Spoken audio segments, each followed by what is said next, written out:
পৃথিবীতে যারা দুর্ভাগ্য নিয়ে জন্মায় তারা সবকিছু থেকে বঞ্চিত হয়। প্রেম, ভালোবাসা, সহানুভূতি, সম্মান, এমনকি সুখ শান্তি, সব। পৃথিবী তাদের শান্তিতে থাকতে দেয় না। একটু ভালো থাকার লোভে যা কিছু আঁকড়ে ধরে, সবচেয়ে বেশি যন্ত্রণা সেই মানুষটাই বা সেই জিনিসটাই তাদের দেয়।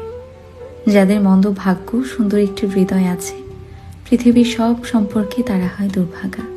পরিবার, বন্ধু বান্ধব, এমনকি ভালোবাসার ক্ষেত্রেও তারা প্রচণ্ড হতাশ হয়ে থাকে। যারা সবসময় শুধুমাত্র ভালোবাসা চেয়ে আসে, যারা শান্তিপ্রিয়, যারা কেবল একটুখানি ভালো থাকতে চায়, ভাগ্য তাদের সবসময় বিপরীতে থাকে। ভাগ্য বিধাতা লেখেন, আর ঘুরে ফিরে সেই মন্দ ভাগ্য বোধহয় বেছে বেছে সরল মানুষদের জন্যই হয়।